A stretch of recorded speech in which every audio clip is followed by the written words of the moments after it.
अवधूत चिंतन श्री गुरुदेव दत्त।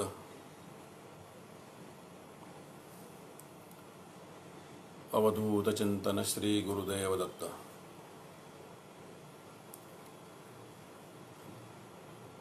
सर्वप्रथम ओळख संतांची, त्यांचा परिचय आणि त्यांचे कार्य हे जनमानसात पोहोचवण्यासाठी सध्याच्या काळामध्ये आषाढी कार्तिकी वारी महामंडळाने जो कार्यक्रम हाती घेतलेला आहे फेसबुकच्या द्वारे लोकांपर्यंत पोहोचवण्याचा, अतिशय स्तुत्य उपक्रम आहे। त्यामुळे सर्वप्रथम श्री गोडबोले साहेब आणि वारी महामंडळाचे त्यांचे सदस्य सगळ्यांचे मी आभार मानतो। आजच्या कार्यक्रमात 109 पुष्प गुंतांना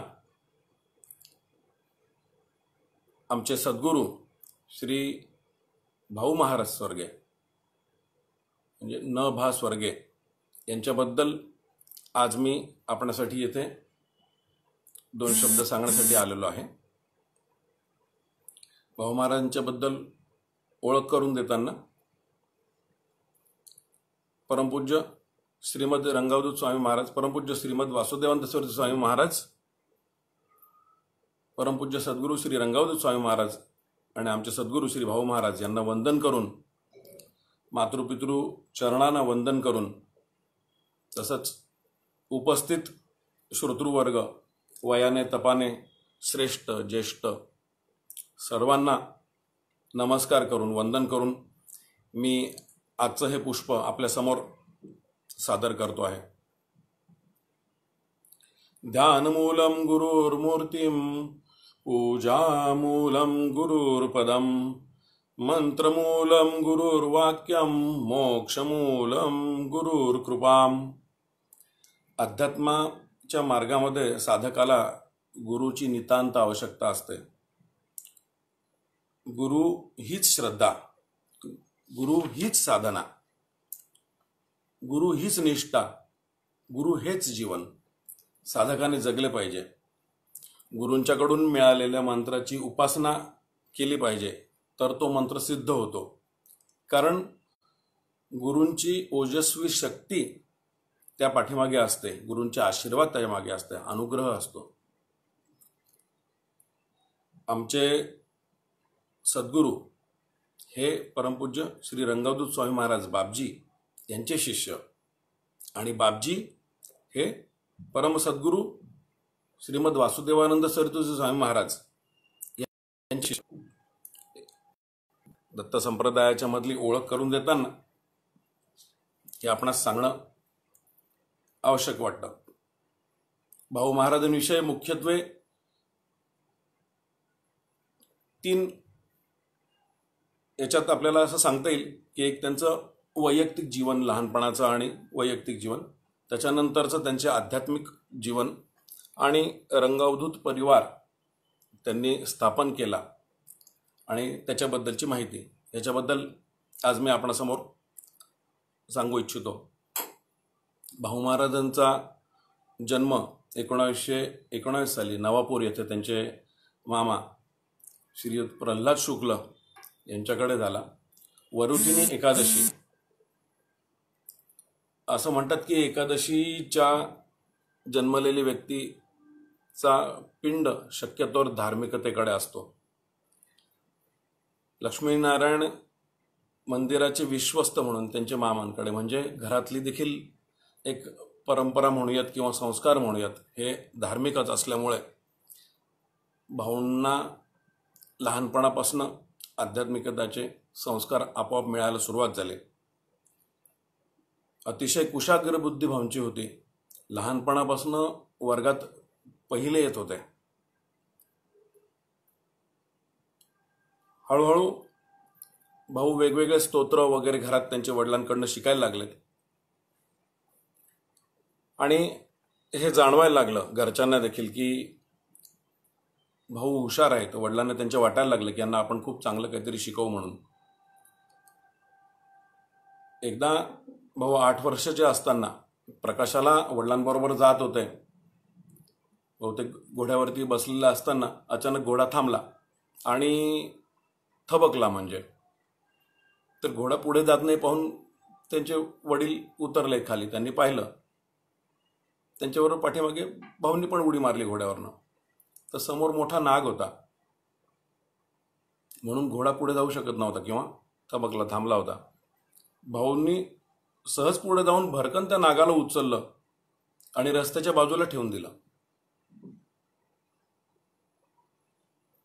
किती आश्चर्य म्हणावं की भाऊंची गोष्ट सोडली तरी नागाचा जो मूळ स्वभाव आहे तेही एक विचार करण्यासारखी गोष्ट आहे. याच्यात असं देखील वाटतं की कदाचित तुमची साधना पूर्वजन्मीची असेल तरीही भूतदया हा एक जो प्रकार असतो की हिंस्र पशु किंवा इतर कुठल्याही प्राण्यांना किंवा माणसांना तुमच्याबद्दल भीती वाटत नाही आणि त्यामुळे ते तुमच्यावरती चालून येत नाही किंवा ते तुम्हाला त्रास देत नाही. जसं आपल्याला ह्याचे अनेक उदाहरणं असं पाहता येईल की परमपूज्य वासुदेवानंद सरस्वती स्वामी महाराजांनी पूर्ण पायी प्रवास केला. कोकणापासून तर भारतभर त्यांचं भ्रमण झालं, पण कुठेही ह्या प्रकारचे त्यांना त्रास नाही झाले. कसे आश्चर्य वाटतं ह्या गोष्टींचं. रामदास स्वामी त्यांचं देखील जे काय राहणं होतं, आताचा सातारा आणि त्याच्या आजूबाजूचं जंगलाचा परिसर म्हणल्यानंतर, पण यांना कधीही त्या गोष्टीचे त्रास झाले नाही. तर कदाचित भूतदया याच्याविषयी जे काय आध्यात्मिक साधनेनंतर वाढलेलं असतं त्याच्यामध्ये प्राण्यांना ह्या गोष्टींचं जाणवतं. भाऊ जसं जसं मोठे होते तर 8वी 9वी पर्यंत प्रत्येक वर्षी स्कॉलरशिप मिळवायचे.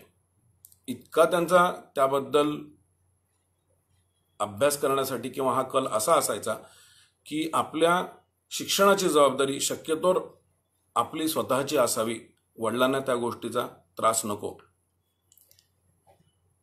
पण मॅट्रिकला असताना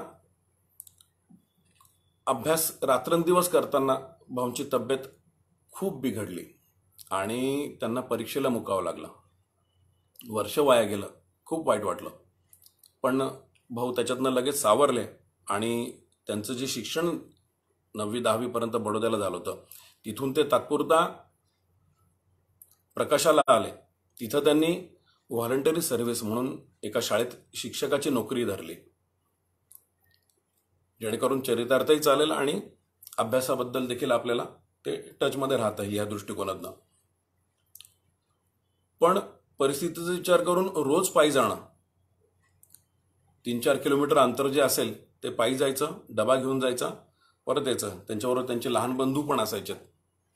बंधूंचं देखील शिक्षणाची जबाबदारी भाऊंनी घेतली, त्यांना देखील सांभाळलं. बंधूंचा तर हात मॅट्रिकच्या परीक्षेच्या वेळेला फ्रॅक्चर झाला तर शाळेने नाही सांगितलं बसायला की हे लिहू शकणार नाही तर शाळेचा रिझल्ट कमी होईल. पण भाऊंची श्रद्धा किती म्हणावी की भाऊ महाराजांनी त्याही परिस्थितीत त्यांना सांगितलं की मी सांगतो तो जप चालू ठेव आणि अभ्यास चालू ठेव. आणि पत्रव्यवहार त्यांनी युनिव्हर्सिटीशी केला आणि युनिव्हर्सिटीकडनं परमिशन मिळवली. शाळेने परमिशन नाकारून देखील युनिव्हर्सिटीने परमिशन दिली आणि त्यांना डाव्या हाताने जसं लिहिल तसं पेपर त्यांनी लिहिलेत. आणि आश्चर्याची गोष्ट, जे शाळेला भीती वाटत होती त्याच्या उलटं झालं की हे पास झाले आणि बाकीचे मुलं नापास झालेत. 10 मुलांपैकी 2 मुलं पास झाले, त्यात हे एक होते भाऊंचे छोटे बंधू. भाऊंचा ज्यावेळेला प्रकाशाला असताना सामाजिक कार्याकडेही ओढा होता आणि त्यांनी राष्ट्रीय स्वयंसेवक संघाची तिथं शाखा स्थापन केली आणि जवळपास प्रचार करत करत भरपूर शाखेचं वाढवलं. लोकांना सारखं बोलवून वगैरे बरीच मंडळी यायला लागली, त्याच्यामुळे जनसंपर्क वाढत गेला. भाऊंची मॅट्रिक झाल्यानंतर त्यांना ओव्हरशिअरची PWD मध्ये नोकरी मिळाली. त्याची एक परीक्षा असते, ती परीक्षा झाली आणि ओव्हरशिअरची नोकरी मिळाली. 1941 साली भाऊंचा विवाह झाला प्रमिलाताईंशी. सासूरवाडी त्यांची मुल्हेरची. भाऊंचा रोजचा दिनक्रम असा ठरलेला असायचा की 2:30 वाजता उठायचं, 3 वाजेनंतर जपाला बसायचं रोज, त्याच्यानंतर पूजा वगैरे, आणि मग नाश्ता जेवण वगैरे करून ऑफिसला जाणार. आल्यानंतर शाखेत जाणार, शाखेचं कार्य झाल्यानंतर मग रात्री जेवण करणार. त्याच्यानंतर रोज भाऊ आवडीने बासरी वाजवायचे, अतिशय सुंदर बासरी वाजवायचे, बासरी वादन खूप छान होतं. संघाचे बरेच प्रचारक नेहमी भाऊंकडे यायचेत. त्याच्यामध्ये ओळखीचं नाव सांगायचं झालं तर प्रसिद्ध गायक सुधीरजी फडके यांचं वारंवार येणं असायचं. म्हणजे भाऊ धुळ्याला असताना, जळगावला असताना, भुसावळला असताना प्रत्येक ठिकाणी हे बरेच प्रचारक भाऊंकडे यायचेत. 1948 साली गांधीवध झाल्यानंतर सरकारकडनं राष्ट्रीय स्वयंसेवक संघावरती बंदी आली आणि तेवढ्यासाठी जे लोकांनी आंदोलनं केलेत त्याच्यामध्ये लोकांना कारावास झाला. भाऊंना देखील कारावास झाला आणि तुरुंगात जावं लागलं. 1.5 वर्षाची शिक्षा झाली. धुळे तुरुंगात भाऊ महाराज होते. भाऊ महाराजांचं रोजची जी आन्हिक आहे किंवा जे काही देवाचं करायचे ते मात्र कधीही चुकलं नाही, कधीही चुकलं नाही. कारावास संपल्यानंतर मात्र असं झालं की दैवी परीक्षा पाहण्यासारखं झालं की नोकरी गेली. तेव्हा ती 280 रुपये पगाराची नोकरी होती आणि नंतर मग मात्र 1.5 वर्ष अशा परिस्थितीत घरचे देखील किती राहणं कठीण की रोजच खूप त्रास. भाऊंना त्यामुळे आपण दैवी आधार घेतल्याशिवाय आपल्याला ह्याच्यातनं मार्ग मिळणार नाही ही सारखी रुकरुक वाटायची आणि आवड होतीच. त्यामुळे सद्गुरू मिळावे हे सारखं वाटायला लागलं की आपण काहीतरी उपासना अजून वाढवावी. भाऊ त्या दरम्यान धुळ्याला असताना धुळ्याचं शिवाजी रोडचं गणपती मंदिर आहे तिथं रोज उपासना करायचे, रोज आवर्तनं. इतका गणपतीवरती त्याच्यामुळे त्यांचं रोजचा उपासना करून करून खूप त्याचे परिणाम असे झालेत की त्यांना वेगवेगळे अनुभव यायला लागलेत आणि हळूहळू मार्ग सुटायला लागलेत. भाऊंनी मध्यंतरी बिझनेस करायचा विचार केला जेव्हा ही नोकरी गेली तेव्हा, परंतु त्यांचे जे पार्टनर होते त्यांनीच त्यांना दगा दिला आणि जे होतं नव्हतं ते पण गेलं. त्यामुळे परीक्षा पाहण्यासारखं जो होते वेळ आलेली ते अजून कठीण होत गेली. नंतर भाऊंनी अक्षरशः 92 रुपये पगारामध्ये टेक्निकल स्कूलमध्ये इन्स्ट्रक्टरचा जॉब त्यांना मिळाला. त्यांच्या बंधूंनी वगैरे त्यांना सांगितलं की एवढं कमी पगाराचं कसं काय करतो. तेव्हा भाऊंनी सांगितलं की आपण चरितार्थासाठी करणं गरजेचं आहे. ते करून संध्याकाळच्या वेळेला एक रोजचा सायं संध्या पेपर निघायचा, त्याचं प्रूफ तपासून त्याचं एडिटिंग करून रात्र जागून रोजचं भाऊ ते काम करायचे जेणेकरून थोडा अजून पैशांचा आधार होईल. खडतर मार्ग इतकं त्यांचं त्याच्यामध्ये स्वतःचं देखील परिश्रम एवढे होते की 8-8 तास 10-10 तास सतत बसणं आणि त्याचं त्यांना कधीही वाटायचं नाही. भाऊंनी एका दिवसाचे गुरुचरित्राचे कितीतरी पारायण केलेत, पण जेव्हा आतून त्यांना परत गुरु मिळावे हे वाटायला लागलं तेव्हा एकदा सलग 7 दिवस 7 पारायण केली त्यांनी. एक पारायण करायला किती वेळ लागतो गुरुचरित्राचं जे नेहमी करतात त्यांना ही गोष्ट सहज शक्य लक्षात येईल, पण एका दिवसात जर पारायण करायचं झालं तर 15 ते 16 तास लागतात. दुपारी साधारणतः 12 वाजता फक्त थोडा 12 ते 12:30 जी विश्रांती घेतली जाते आणि 7 असे पारायण झाल्यानंतर परत काही दिवस भाऊंनी नोकरी चालू होती, पण आतून मात्र सारखं सारखं वाटायला लागलं की अजून आपल्याला गुरु मिळावेत. ती तळमळ जी होती ती वाढायला लागली. शेवटी भाऊंनी रजा टाकली आणि नवापूरला ते लक्ष्मीनारायणाच्या मंदिरामध्ये 11 पारायणांचा त्यांनी संकल्प सोडला. रोज एकपणे 11 दिवस 11 पारायण करायचे. पारायण सुरू झालीत. 1, 2, 3, 4, संध्याकाळी 5:30 वाजेपर्यंत 6 वाजेपर्यंत पारायण चालायचं. सकाळी 3, 3:30ला बसलेले. विचार करण्यासारखी गोष्ट की केवढे परिश्रम होते. नितांत तळमळ गुरूंबद्दल की आपल्याला मिळावेत गुरु. आणि 7 पारायण झाले असतील. 6व्या पारायणाच्या दरम्यान त्यांना संध्याकाळी जेव्हा काही आजूबाजूला लोक बोलतात, कुणकुण आले की रंगावधूत स्वामी महाराज म्हणून आहेत, एक संन्यासी आहेत, ब्रह्मचारी संन्यासी, खूप नाव आहे अतिशय त्यांचं, खूप चांगले संत मंडळी आहेत आणि त्यांचं येणं इथं होणार आहे. भाऊंना वाटायला लागलं हे कोण आहेत. सहज उत्सुकता जागृत व्हायला लागली. नंतर कळलं की ते नवापूरला येतील, मंदिरामध्ये येणार आहे. भाऊंना परत शंका की हे मंदिरात येईल तर आपली भेट होईल का, त्या दरम्यान आपल्याला दर्शन होईल का. नंतर असं कळलं की रंगवदूत महाराज शक्यतोवर नेहमी सोहळ्यात असायचे, कोणाचा स्पर्श नाही होऊ देणार. कारण त्यांच्याबद्दलची 2 मुख्य गोष्ट म्हणजे की आजूबाजूला त्यांची शिष्यमंडळी सतत असायचे की कोणी दर्शनाला आलं आणि त्याच्याकडनं जर त्यांचं दर्शन करताना जर पैसे पडले खिच्यातनं तर बापजी त्या दिवशी कडकडीत उपवास करायचे. कारण त्यांचं मत इतके प्रखर होते की लोक पैशांसाठी म्हणून खूप जास्त जीव टाकतात. म्हणजे पैशाला भाऊ देखील तेच म्हणायचे की साधन समजत नाही, त्याच्याऐवजी साध्य समजतात आणि पूर्ण जीवन त्याच्यामध्ये घालवतात पैशांपाठीमागे. म्हणून बापजींचं खूप कडक त्याच्याबद्दल आचरण होतं की कोणाकडनं चुकून जर पैसे समोर पडलेत तर त्या दिवशी बापजी कडकडीत उपवास करायचे. त्यामुळे कायम त्यांच्या आजूबाजूला शिष्यमंडळी असायची, कारण त्यांना खूप त्या दिवशी वाईट वाटायचं की आज बापजींचा उपवास आहे. स्वतःला त्यांना नाश्ता किंवा जेवण प्रत्येक वेळा करताना ही गोष्ट खूप वाईट वाटायची. असे काही वेळा प्रसंग घडलेत. तर भाऊंना त्या गोष्टीचं मग हे वाटलं की हे कोणाला स्पर्श करत नाही, कदाचित हे आपले गुरु तर नसतील, पण मग गुरु असतील तर यांनी आपल्याला स्पर्श केला तर समजावं का आपले गुरु आहेत.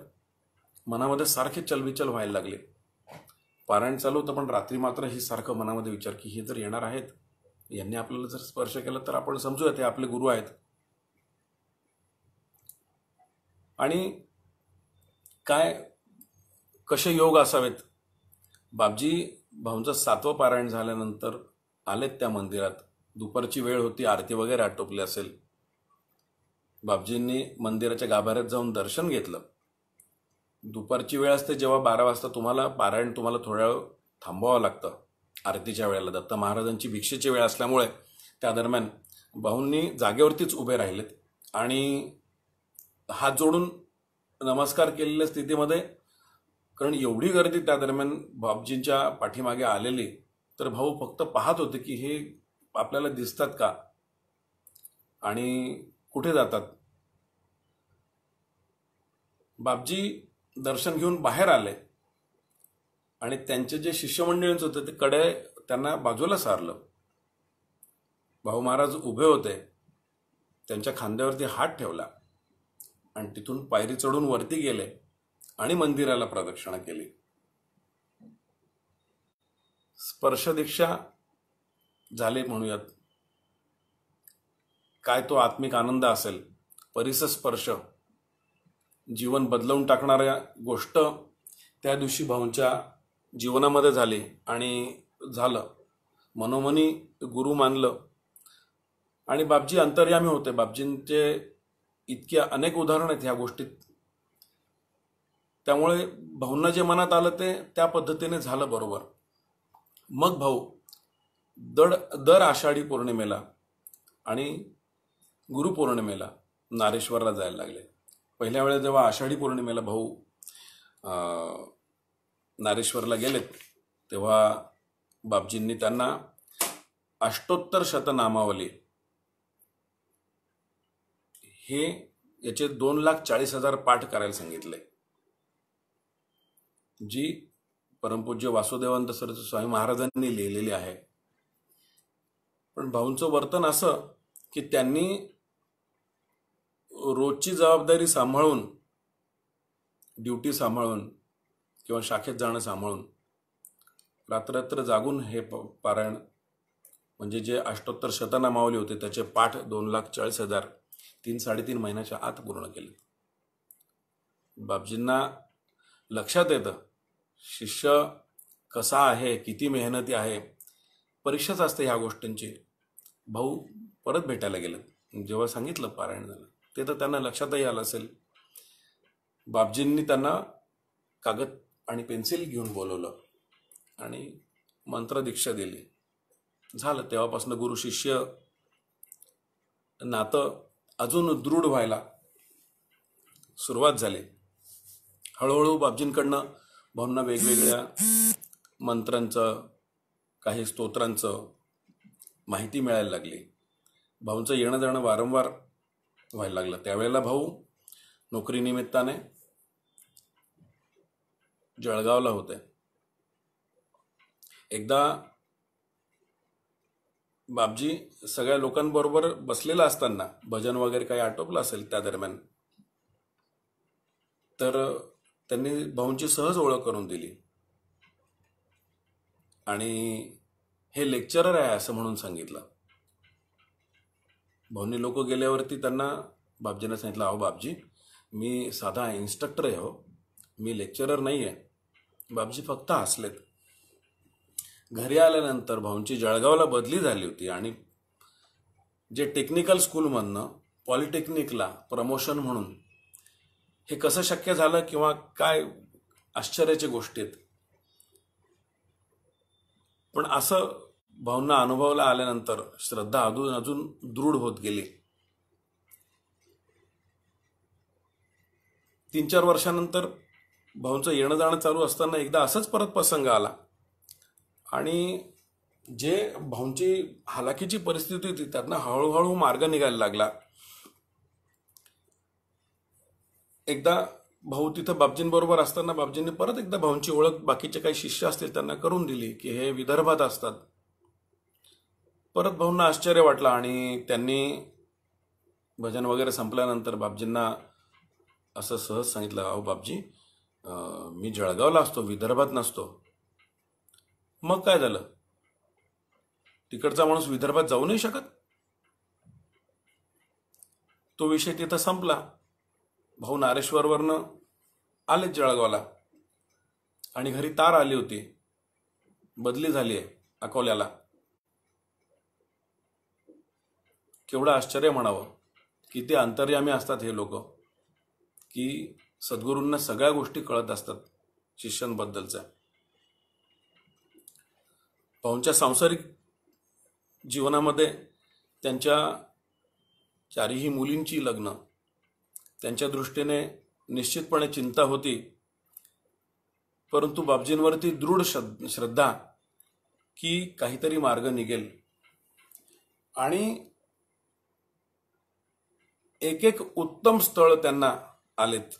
म्हणजे मिलिटरी, नेव्ही, एअरफोर्स याच्यातील अधिकार पदावरती असलेले मुलांची स्थळं सांगितले आणि तिकडून त्यांच्याकडनं खर्चाची पण तजवीज झाली.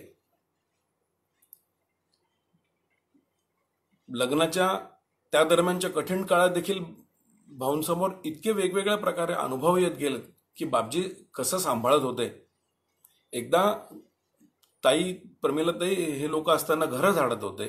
भाऊंना विवंचन, आपण पैसे कोणाकडेही मागायचे नाही की लग्नाचं कसं होणार म्हणून. आणि केर वगैरे झाडत असताना त्यांना अचानक पाकिट दिसलं ताईंना.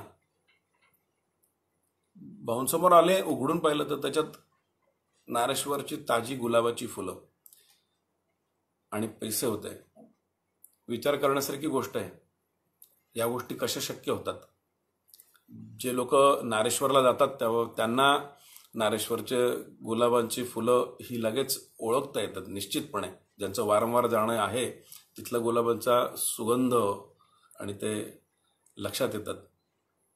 तो फक्त डोळ्यातनं अश्रू आलेत बापजींच्या, भाऊंच्या आणि भाऊंना नेहमी बापजींबद्दल कोणीही आठवण काढली की अंगावरती म्हणजे काटा यायचा, इतकं सद्गुरूंबद्दल आदर होता. पैशांची विवंचना हळूहळू सुटत गेली. मुलींची लग्न छान ठिकाणी झाली. त्याच्यानंतर भाऊ एकदा वैशाख महिन्यामध्ये नारेश्वरला बापजींनी महारुद्राचं अनुष्ठान ठेवलं होतं आणि भाऊ रुद्राभिषेक किंवा रुद्र खूप उत्तमरित्या अतिशय सुस्पष्ट आवाजामध्ये कडक उच्चार इतकं छान म्हणायचे. भाऊंना वैशाख महिना म्हणल्यानंतर अतिशय कडक ऊन, MP म्हणा किंवा बडोदा वगैरे खूप कडक ऊन असतं, ते लक्षात येईल आपल्याला. भाऊ तिकडं असताना बडोद्याला आलेत आणि त्यांची तब्येत बिघडली, ॲडमिट करावं लागलं, डायरिया झाला. इकडे ज्या कारणासाठी आले होते ते मात्र तळमळ सुरू झाली की कुठे अडकलो, परमिशन देत नव्हते डॉक्टर. परत परत बापजींची आठवण काढायची आणि रात्री जागून काढल्यानंतर अचानक ताप पूर्ण उतरला. डॉक्टरांनी चेक केला आणि भाऊंना सांगितलं ठीक आहे म्हणजे तुम्ही कोणाला तरी बरोबर घेऊन जा. नारेश्वरला गेल्यानंतर बापजींनी मात्र भाऊंना 2-3 दिवस यांना गरम पाण्याची व्यवस्था करून द्या आंघोळीला, असं त्यांच्या शिष्यांना सांगितलं. कसं कळावं ह्या गोष्टी की अंगात ताप होता. त्या 3-4 दिवसानंतर मात्र भाऊ न विसरता सगळे जण जसे नर्मदेवरतीच स्नानाला जायला लागले, मैयावरती. कारण नर्मदा स्नान शक्यतो कोणी चुकवत नाही, ते अतिशय आवडीची गोष्ट असते, ते समाधान काही वेगळं आहे. पण बापजींना ह्या गोष्टी कशा कळाव्यात की ह्याची तब्येत बरोबर नाही आणि यांना मात्र आज या पद्धतीची गरज आहे, हे सद्गुरू जाणतात शिष्याला. भाऊंनी त्याच्यानंतर हळूहळू त्यांना पद्यरचना भाऊंची सुरुवात झाली आणि प्रतिभा हळूहळू विकसित व्हायला लागली. मग बापजींच्या आई रुक्मामा मातांना भाऊ काही भजन वगैरे ऐकून दाखवायचे. नंतर मग बापजी थोडंसं कानाडोळा करायचे कारण त्याच्यामध्ये बापजींची स्तुती असायची. पण भाऊ माध्यम म्हणून मग रुक्मामा मातांना घ्यायचे. भाऊंनी रंगभावाने रंगवदूत स्वामी महाराजांवरती अतिशय छान अर्थपूर्ण तयार केली आहे, ज्याच्यात बापजींचा जीवनपट आहे आणि बापजींनी लोकांवरती जे जे त्यांच्या शिष्यांवरती किंवा उपकार केलेत त्याचं पूर्णपणे त्याच्यामध्ये जसं दत्तभावानी आहेत बापजींनी लिहिली तसं भाऊ महाराजांनी रंगभावानी लिहिलेलं आहे. अतिशय अर्थपूर्ण आहे. आपण जरूर ती ऐकावी. ती ऐकल्यानंतर त्याच्यामध्ये काही त्रुटी वाटल्यात माताजींना, त्यांनी त्या करून बापजींसमोर ऐकवलं. बापजी फक्त हसलेत कारण स्थितप्रज्ञ, त्यामुळे स्वतःची स्तुती इतकंच त्याच्यातनं त्यांना काहीही फरक पडणार नाही. पण ऐकलं कारण शिष्याने एखादी गोष्ट केली तर त्याला प्रेम दाखवणं हेही गुरु माऊलीच म्हणतात ना, माऊलीचं परम कर्तव्य असतं. माऊली आपल्या शिष्यांना बरोबर वेळोवेळी सांभाळते. भाऊंचं कडक जे आचरण होतं त्याच्यामध्ये दरवर्षी श्रावण महिन्यात पूर्ण महिनाभर तिखट मीठ न खाता असं 17 वर्ष भाऊंनी उपवास केले, गुरुवार, आणि पूर्ण महिना श्रावण महिना बिना तिखट मीठ राहिले. भाऊंचं रोजचं जे अन्निक असायचं त्याच्यामध्ये रुद्राभिषेक बापजींच्या तसबिरीला आणि छोट्या पादुका होतात दत्त महाराजांच्या, त्याला रुद्राभिषेक झाल्याशिवाय अन्नाचा किंवा पाण्याचा थेंब भाऊ घेत नव्हते. भाऊ प्रवास करत जरी असतील तरी आता तुम्हाला लक्षात येईल की जळगाव किंवा अकोल्यावरनं नारेश्वरला जायचं म्हणजे हे किती लांबचा प्रवास आहे. पण पूर्ण प्रवासात भाऊ पाण्याचा थेंब देखील पित नसत. पूर्ण प्रवास झाल्यानंतर जेव्हा नारेश्वरला पोहोचू त्याच्यानंतर नर्मदा स्नान होईल, सोळं वगैरे नेसल्यानंतर रुद्राभिषेक होईल, बापजींना नमस्कार होईल, रुद्राभिषेक होईल, जे काही त्यांचे रोजचं आहे त्याप्रमाणे, त्याच्यानंतरच पाणी पिणार. आणि बापजींचं या सगळ्या गोष्टींकडे लक्ष होतं. शिष्य काय करतो या गोष्टींकडे निश्चितपणे लक्ष असतं. इतकं की 20-20 तासापर्यंत 25 तासापर्यंत भाऊ बिना पाण्याने राहायचे. जेव्हा उन्हाळ्याच्या मध्ये रोज ऑफिसला जाताना देखील सकाळी जे पाणी पिलेलं असणार, त्याच्यानंतर येईपर्यंत, त्याच्यानंतर जेव्हा आंघोळ आणि हे करून देवासमोर बसून सायं संध्या होत नाही तोपर्यंत पाण्याचा थेंब घेणार नाही, कितीही ऊन असो. इतके कडक नेहमीच आचरण भाऊंनी ठेवलं. आज आमच्या हेमाताईंचं पण, सद्गुरू पदरज हेमाताईंचं पण अगदी त्याचप्रमाणे त्यांच्याच पावलावर पाऊल ठेवून वर्तणूक असते. खूप आमच्या दृष्टीने ही एक समाधानाची आणि आनंदाची गोष्ट आहे.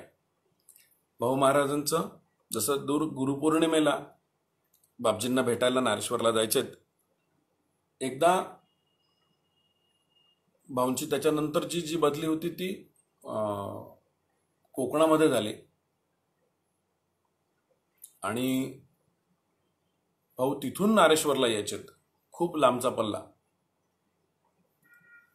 तर बापजींनी एकदा भाऊंना सांगितलं, अरे तू रत्नागिरीहून एवढ्या लांब येतोस, एकदा आईंना घेऊन आले बरोबर. तर नमस्कार झाल्यानंतर सहज बापजी म्हणे, स्वामी स्वरूपानंद महाराजांचं दर्शन घ्यायचं ना, इकडं आला तर त्यांचं दर्शन घेतलं तरी चालेल. पावसला जे स्वरूपानंद स्वामी महाराज आहेत, भाऊंना माहिती नव्हती त्यांची. ठीक आहे म्हणलेत. त्याच्यानंतर जेव्हा भाऊ परत आलेत, एक दिवस पावसला गेलेत. स्वरूपानंद स्वामी महाराजांना दर्शन केल्यानंतर त्यांनी सगळ्यात पहिला प्रश्न विचारला, का रे आईला नाही घेऊन आलास दर्शनाला? नारेश्वरला मात्र आईला घेऊन जातोस. त्यांना कसं कळावं किती अंतर्यामी असतात हे सद्गुरू. त्याच्यानंतर परत जेव्हा भाऊ स्वामी स्वरूपानंद महाराजांचं दर्शन घ्यायला गेलेत, तेव्हा अजून आश्चर्याचा असं धक्का बसला भाऊंना की ज्या ज्या प्रकारचे जप किंवा मंत्र, जी साधना करायची, ती पूर्ण साधना स्वामी स्वरूपानंद महाराजांना माहिती होती. आणि त्यांनी त्याच्यामध्ये काही करेक्शन्स सांगितलेत की हे जे करतो तू ह्याच्यामध्ये अशा पद्धतीने कर, किंवा हे असं केलं तर ह्या पद्धतीने कर.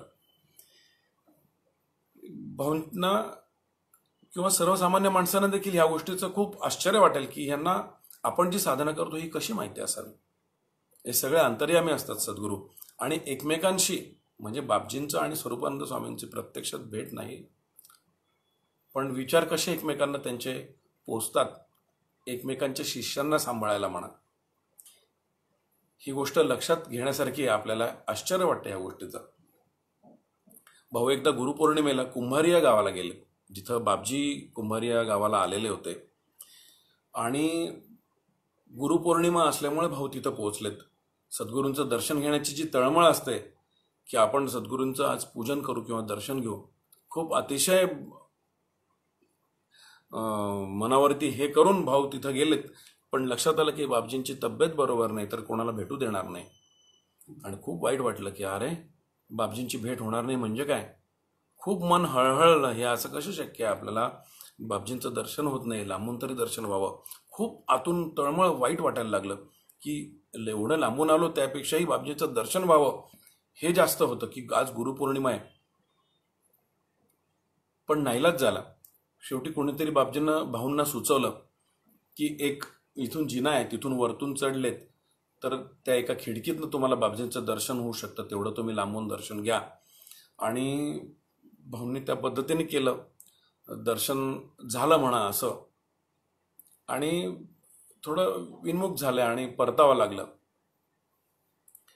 पण बापजी अंतर्यामी, थोड्याच वेळात दुसरं कोणीतरी भेटायला आलं आणि ते मगन काका तिथं होते. त्यांनी बापजींसमोर त्यांना आणल्या बापजींनी त्यांचं मनातला राग थोडक्यात व्यक्त केला. सात्विक संताप असतो, पण तो कुठेतरी त्यांच्या शिष्याच्या प्रेमाबद्दल त्यांनी जो माझा शिष्य लांबवरनं प्रेमाने येतात त्यांना तुम्ही मात्र भेटू देत नाहीत रे म्हणे. आणि बाकीच्या लोकांना, काही लोक श्रीमंत असतात, गाडी घोड्या घेऊन येणारे असतात, थोडंसं त्यांचं कधी होऊन जातं असं. तर हे मात्र बापजींसारख्यांना मात्र ही गोष्ट सहज लक्षात आली आणि त्यांनी बोलून दाखवली मगन काकांना. त्यांना त्याच्यानंतर मग मात्र बापजींनी त्या गोष्टी खातर की भाऊ भेटू नाही शकला, भाऊंना पत्र लिहिलं आणि कोसंब्याला पंडितजी, कोसंब्याचे पंडितजी महाराज, त्यांचंही भाऊंवरती खूप प्रेम, त्यांच्याकडे बोलवून घेतलं.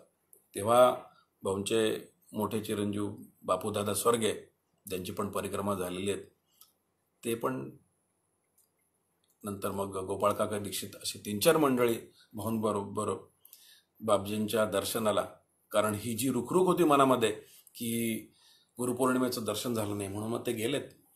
त्यावेळेला बापजींनी मग तेव्हा 2-3 दिवस राहणं झालं आणि बापजींनी भाऊंना सांगितलं की तू परिक्रमा करशील नर्मदा मैयाची. भाऊ म्हणले जशी तुमची इच्छा, म्हणे रिटायरमेंट झाल्यानंतर कर. भाऊ म्हणले की चालेल. भाऊंनी फक्त एक शंका व्यक्त केली, मला अस्थम्याचा त्रास होतो. बापजी म्हणे निघून जाईल. फक्त एवढं एक संतांच्या म्हणजे वाचसिद्धी काय असावी ह्या गोष्टीवर ना लक्षात येतं. म्हणजे बापजींची त्यावेळेला जी भेट झाली त्याच्यानंतर भाऊंची परिक्रमा ही 30-1 वर्षानंतर झाली, 25-1 वर्षानंतर झाली.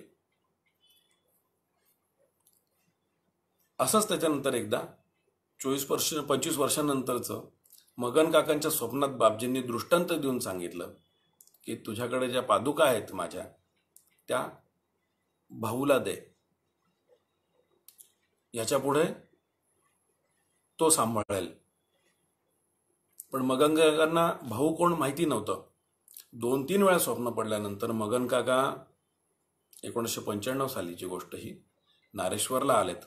कुंभारी येऊन त्यांनी नारेश्वरच्या ट्रस्टींना विचारलं की मला असं असं स्वप्न पडतंय, बापजी स्वप्नात आले होते. तेव्हा त्यांनी भाऊंबद्दल सांगितलं आणि भाऊ त्यावेळेला नाशिकला 1995 साली.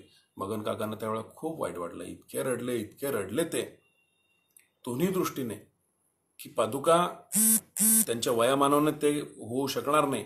इतक्या वर्षांची ती एक तपश्चर्या म्हणूयात की आपल्याकडनं पादुका जाणार, आणि कुठेतरी एक मनामध्ये शल्य की भाऊंकडे आता पादुका येत आहेत आणि आपल्याला त्या द्यायच्या आहेत, किंवा त्यावेळेला भाऊंची आपल्यामुळे भेट होऊ शकली नाही, हे असू शकतं. पादुका आल्यानंतर खूप वाजत गाजत त्यावेळेला स्वागत, म्हणजे बापजीच थोडक्यात आश्रमात आलेत आणि भाऊंना स्वप्नदृष्टांत झालेला की अशाशा दिवशी अशी व्यक्ती तुमच्याकडे बापजींच्या पादुका घेऊन येणार आहेत. म्हणजे घरी ही गोष्ट सांगून ठेवली होती की आज थोडी तयारी ठेवा. आणि त्या दरम्यानच भाऊंचे जे बंधू होते त्यांनी नवीन गाडी घेतली होती, 4 चाकी, त्यावेळची गोष्ट. आणि मग त्याची खूप त्यांना आनंद झालेला की सगळ्यात पहिले याच्यामध्ये भाऊंना बसवायचं, म्हणून ते नाशिकला आलेत गोपाळकाकांकडे. आणि गोपाळकाकांनी विचारलं भाऊ कुठे? अरे म्हणे भाऊ इथंच आहेत. म्हणे हो. म्हणे थांब, आजची तयारी वेगळी आहे. म्हणे आता आम्हाला असं कळलं की मगन काका पादुका घेऊन आलेत. आणि काय आश्चर्य, त्या पादुका तिथं त्यांच्या गाडीमध्ये ठेवून मग वाजत गाजत मिरवणूक. असं म्हणजे कुठल्या गोष्टीचे कुठे संकेत होतात आणि काय गोष्टी मिळतात अशा पद्धतीने झालं.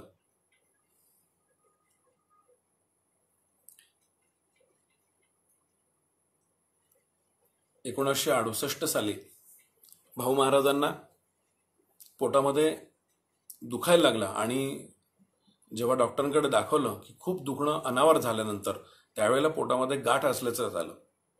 त्यावेळेला डॉक्टरांनी एक्सरे काढल्यानंतर सांगितलं की ऑपरेशन करावं लागेल. ऑपरेशन करावं लागेल म्हटल्यानंतर थोडंसं भाऊंनाही वाईट वाटलं, पण ॲडमिट केलं. जेव्हा भाऊ हॉस्पिटलमध्ये ॲडमिट असताना रेडिओवरती, त्यावेळेला काळात रेडिओ होते, 1968 सालची गोष्ट म्हणजे आपल्या लक्षात येईल,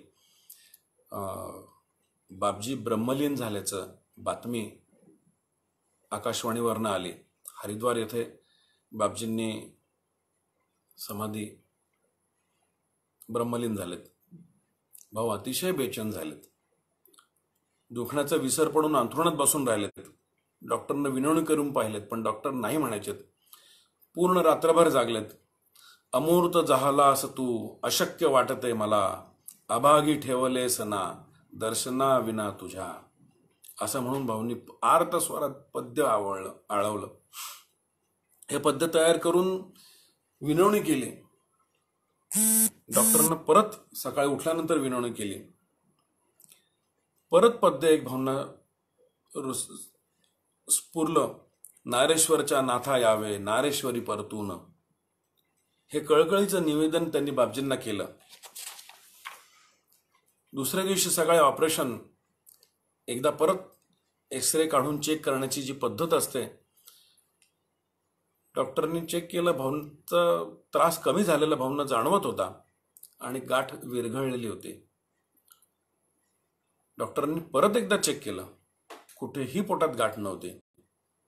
तिथं उपस्थित सगळ्या मंडळींना खूप आश्चर्याचा धक्का बसला की हे कसं शक्य झालं. केवळ आणि केवळ गुरुकृपा. भाऊंना लगेच डॉक्टरांनी परवानगी दिली. तुमच्या गुरूंच्या निष्ठेबद्दल कौतुक करण्यासारखं आहे म्हणे, तुम्ही निघा म्हणे. आणि भाऊ लगेच तडक नारेश्वरला गेलेत. आणि अश्मत्याग होण्यापूर्वी नर्मदेत बापजींना भाऊंना तिलांजली देता आली. आणि एक समाधान तेवढंच, त्या दुःखामध्येही एक समाधान की शेवटचं ह्या पद्धतीने का होईना दर्शन, बापजींचं प्रत्यक्ष दर्शन करू शकले. भाऊंना बाहेरचं जेवण बिलकुल चालायचं नाही. अगदी नोकरीवर असताना देखील 10-10 तास, 12-12 तास तसं राहायचे. रोज सकाळी उठून अंघोळ करायची 2:30 वाजता आणि मग साधनेला बसायचं. भाऊंचं जे साधना होती त्याच्यामध्ये गायत्री पुरस्चरण हे नेहमी होत असायचे. भाऊंचे लघु पुरस्चरण 3-3 लाखाचे वर्षभरातनं 2-3 वेळा, 3-4 वेळा पुरस्चरण व्हायचेत. 24-24 हजाराचे पुरस्चरण व्हायचेत. भाऊंचे जसंही निवृत्ती आली, भाऊंनी थोडी लवकर निवृत्ती घेतली. कारण इकडं आध्यात्मिक मार्गाकडे जाण्यासाठी जी ओढ होती. निवृत्तीनंतर भाऊंनी सगळ्यात पहिल्या वर्षामध्ये लगेच परिक्रमा करायचा जो संकल्प होता, बापजींनी सांगितला त्याप्रमाणे परिक्रमा करायचं ठरवलं. भाऊंनी त्यांची जी तयारी केली त्याच्यामध्ये काही औषधं घेतलेत. स्वप्नात दृष्टांत झाला, औषधं कशाला घेतलेत. आणि परत ठीक आहे, दुसरे कोणाला काम असेल.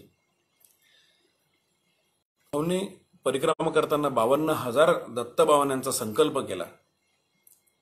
म्हणजे दत्तभावांनी जे म्हणत असतील त्यांना ही गोष्ट लक्षात येईल. काही लोक गुरुवारी 52 दत्तभावना करतात, त्याला देखील साधारणतः 2 तासाचा वेळ जातो. 52,000 दत्तभावना 158 दिवसात भाऊ महाराजांनी जी परिक्रमा केली नर्मदा मैयाची, रोज 330 दत्तभावना साधारणतः.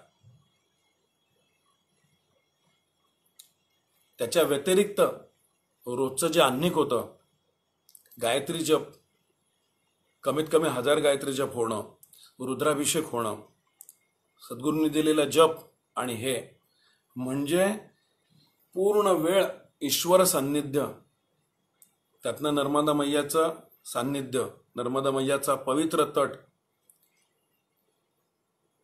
तपस्वींनी केलेली तपश्चर्याची वेगवेगळे स्थानं, अशा सगळ्या याच्यात भावना खूप खूप उत्तमोत्तम अनुभव येत गेलेत. परिक्रमा अतिशय छानरित्या पार पडली. कुठेही औषध देखील घ्यावंच लागले नाही. आणि औषध मात्र जे दृष्टांत झाला होता त्याप्रमाणे पूर्ण औषधं दुसऱ्यांसाठी कामास आलेत. परिक्रमा झाल्यानंतर भाऊ परत अकोल्याला आलेत. अकोल्याहून मग नाशिकला आलेत. आणि त्र्यंबकेश्वरी भाऊंना नंतर गायत्री पुरस्चरण करायची त्यांनी संकल्प केला. 24 लाखाचं गायत्री पुरस्चरण केलं. पहिलं गायत्री पुरस्चरण भाऊंचं. त्र्यंबकेश्वरला पुरस्चरण केल्यानंतर 8 महिन्याचं पुरस्चरण. भाऊंचा नियम असा होता की भाऊ फक्त रविवारी बोलायचेत, इतर दिवशी पूर्ण आठवडाभर मौन. आणि 24 लाखाच्या पुरस्चरणामध्ये रोज 12,000 गायत्री जप. जे गायत्री जप करतात किंवा 1000 गायत्री जप करतात त्यांना लक्षात येईल की गायत्री जप 12,000 करायला किती सान्य, किती वेळ बसावं लागेल. 12 तासाची कमीत कमी बैठक असायची. 2:30 वाजता उठल्यानंतर 3 वाजता भाऊ बसायचे. दुपारी 3 वाजेपर्यंत जप चालायचा. जप झाल्यानंतर बाकी लोकांना आता सगळे जाणकार आहेत त्यामुळे माहिती असेल की त्याच्यानंतर हवन असतं रोजचं, त्याच्यानंतर मार्जन असतं आणि रोजचं तर्पण असतं. म्हणजे नंतरचा हा जवळपास 1-1.5 तासाचा परत कालावधी. ते झाल्यानंतर भाऊंना भेटायला किंवा दर्शनाला कोणी ना कोणी रोज लोक आलेले असायचे. पण भाऊ त्या दरम्यान मौन असायचं, म्हणून मग रविवारी मात्र बोलायचं. रविवारी गर्दी व्हायची. ह्या दरम्यान भाऊ, ज्याला अवधूती म्हणू, मुगाची खिचडी, फक्त एक धान्य ह्याच्यावरती राहायचे. आश्चर्य वाटेल आपल्याला, भाऊंची 4 पुरस्चरणं झाली. ह्या पुरस्चरणाच्या दरम्यान भाऊ एक मूठ, ज्याच्यात जेवढे डाळ तांदूळ बसतील तेवढं शिजवायला टाकायचेत. आणि इकडं त्या दरम्यान लोकांशी आध्यात्मिक ह्याच्यावरती काहीतरी त्यांचं सांगणं किंवा पद्य ह्याच्यावरती चालायचं. ती आपोआप तिकडं खिचडी होत असायची. रोज त्याचा जेव्हा नंतरच्या पुरस्चरणांमध्ये म्हणजे भाऊ ते प्रसाद वाटायचेत आणि त्याच्यातनं 4 ते 5 घास शिल्लक राहिले, तो त्यांचं 24 तासातलं जेवण एकदाच आणि पूर्ण वाटून झाल्यानंतर सगळ्यांना. म्हणजे शिष्यमंडळी म्हणायची की आम्हाला नका देऊ, प्रसादाला नाकारायचं नाही असं म्हणायचे. आणि भाऊ प्रत्येकाला चमचा, अर्धा चमचा असं करत द्यायचे. इतकं आश्चर्य वाटायचं. छोटंसं पातेलं आणि त्या पातेल्यामध्ये 1 मूठचं किती होणार आहे आपल्या लक्षात येईल. डाळ तांदूळ, मुगाचे डाळ तांदूळाची केवढी खिचडी होईल. पण त्याच्यातनं कधी 10 लोकांना, कधी 15 लोकांना, कधी 20 लोकांना, कधी 25 लोकांना प्रसाद वाटून झाल्यानंतर जे शिल्लक राहिले, इतकं जीव तुटायचा बाकीच्या शिष्यमंडळींचा की अहो भाऊ तुमच्यासाठी काय राहणार आहे. होईल, राहील माझ्यासाठी, मला काही प्रॉब्लेम नाही, राहील, तुम्ही माझी नका चिंता करू. भाऊंचे ज्या पुरस्चरण झाल्यानंतर यज्ञविधी खूप मोठा असतो गायत्री पुरस्चरणाच्या नंतर, हवन वगैरे, आणि त्याला खर्चही बराच येतो. म्हणजे 1990 साली 16,000 रुपये भाऊंनी त्यांच्या प्रॉव्हिडंट फंडातले जे काही पैसे मिळाले होते त्याच्याने पूर्ण यज्ञविधी अतिशय छानरित्या पार पडला. भरपूर मंडळी आली, खूप संत मंडळी आली, सगळ्यांचं पाद्यपूजन आणि हे अतिशय आनंदात कार्यक्रम पार पडला. हे झाल्यानंतर भाऊंनी परत अजून पुरस्चरण दुसरं जे पातूरला पुरस्चरण केलं देवीच्या मंदिरात, त्याच्यानंतर अकोल्याला घरी पुरस्चरण केलं गायत्रीचं, आणि 4थं पुरस्चरण नाशिकला रामकुंडाच्या जवळ कपालेश्वरचं मंदिर आहे इथं केलं. पहिल्या 3 पुरस्चरणांमध्ये भाऊ फक्त रविवारी बोलायचे. आणि जे नाशिकला पुरस्चरण केलं, जेव्हा त्यांना भेटायला किंवा प्रत्येक वेळेला लोक जनसंपर्क वाढायला लागला तर लोकांना ती खूप रुखरुख वाटायची. मग भाऊंनी मात्र संध्याकाळच्या वेळा त्यांचं पूर्ण आटोपल्यानंतर मात्र थोडं बोलायचेत. आणि बोलणं म्हणजे जे काय असायचं ते आध्यात्मिक विवेचनच असायचं. कारण तिथं फक्त पारमार्थिक किंवा बाकीच्या इतर गप्पांचा कधीच भाऊंच्या बरोबर असताना शक्यतो नाहीच असं म्हणायचं. आणि त्या दरम्यान भाऊंची प्रतिभाशक्ती इतकी प्रखररित्या जागृत झाली होती की रोज वेगवेगळं भाऊ पद्य रचायचे, रोज वेगवेगळं पद्य. आणि भाऊंचा आवाज अतिशय उच्च, म्हणजे फ्रिक्वेन्सी म्हणूयात, खूप वरच्या लेवल स्वरामध्ये भाऊ गाऊ शकायचे. जसा आवाज त्यांचे बापूदादांचा स्वर्गीय, त्यांचाही आवाज तसंच वडिलांकडनं देणगी मिळाली आहे. खूप सुरेख भजन म्हणू शकतात. तर भाऊंच्या त्यावेळेला भजनं ऐकायला रोज आमचं येणं. त्या दरम्यान भाऊंना दत्त महाराजांचं देखील साक्षात्कार झाला, पण ते फक्त पद्यातनं सांगणं त्याचं की भाऊंना असं. एका पुरस्चरणाच्या वेळेला भाऊंनी खूप देवीवरची पद्यरचना केली, कारण की त्या दरम्यान नवरात्री जे येते, नवरात्रीच्या दरम्यान भाऊंनी 12-15 देवीवरची पद्यरचना केली आहे. एकूण 350 पेक्षा जास्त भाऊंनी भजनं तयार केली आहेत. आणि म्हणजे विचार करण्यासारखी गोष्ट आहे की किती प्रतिभा संपन्न ही सद्गुरूंची कृपा त्यांना असेल. मग भाऊंच्या पाठीमागे इतर लोकांनी आम्हालाही काहीतरी मार्ग दाखवा असं म्हणून खूप सुरुवात झाली. मग नाशिकची मंडळी असेल किंवा धुळ्याला भाऊ यायचे, त्यावेळेला 1-1.5 वर्ष त्याच्यामध्ये गेलं असेल की भाऊ तुम्ही करतायत इतकं छान, तुम्ही पारायण केलेत, नर्मदा परिक्रमा केलेत, आम्हालाही काहीतरी अनुभव हवा किंवा मार्ग दाखवा. मग 1980 साली 80-81 जेव्हा भाऊंची परिक्रमा आटोपल्यानंतर आणि पुरस्चरण झाले आणि मग रंगवधूत परिवाराची स्थापना झाली. आणि मग नित्योपासना, भजन, रंगबावनी, दत्तबावनी, अघोर कष्टोद्धरण, दत्त महामाला मंत्र, रोजचे 5 पद्य, आरती, प्रार्थना आणि मग भाऊंचे मार्गदर्शन पर विचार, असं ही सुरुवात झाली. आणि रंगवधूत परिवाराचे केंद्र नाशिक, मालेगाव, जळगाव, शहादा, असे अकोला 5-6 ठिकाणी सुरू झाले. भाऊंना बरंच हळूहळू शिष्यमंडळी गोळा व्हायला सुरुवात झाली. आणि एकेका गोष्टीतनं भाऊंनी हळूहळू लोकांची त्या पद्धतीने कल निर्माण केला.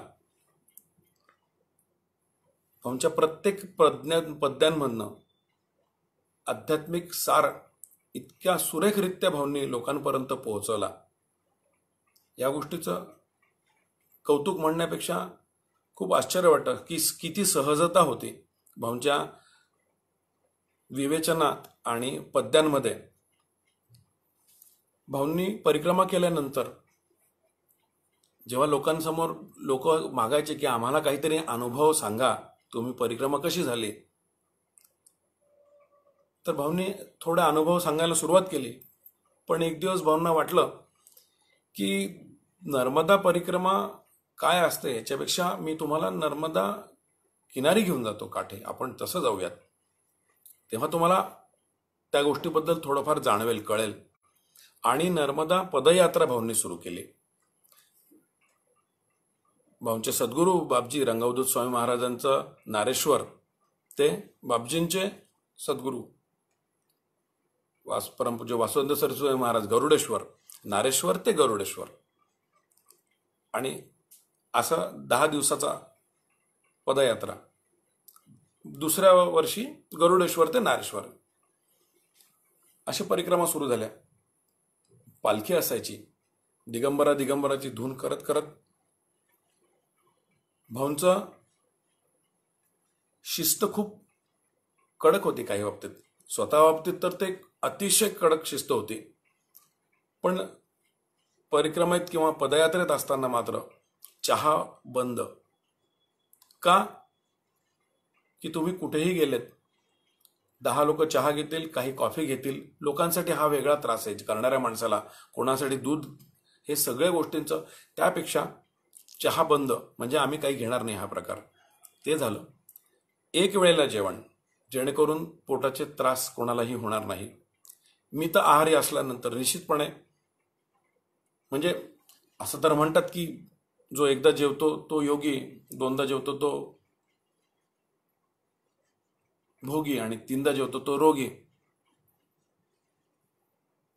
भाऊंचं शक्यतो एकदाच जेवण असायचं, पण परिक्रमेत किंवा पदयात्रेत असताना मात्र त्यांनी खूप कटाक्ष ठेवला होता की जेवण एक वेळा करा, जेणेकरून कोणालाही त्रास होणार नाही. आणि हे खरोखर जाणवायचं की जेव्हा आग्रहास्तव कुठेतरी दुसरीकडे, भाऊ तर नाही म्हणायचे, पण समजा कुठेतरी कोणी मंडळींनी किंवा असा आग्रह केला की नाही तुम्हाला आज आमच्या इथं जेवण करावं लागेल, आणि मग कोणाकोणाला त्रास व्हायचा, त्यावेळेला भाऊ जाणून दाखवायचे की ह्या अशा गोष्टी होतात, म्हणून शक्यतो ह्या गोष्टी टाळायच्या असतात, मी तर आहारी राहावं.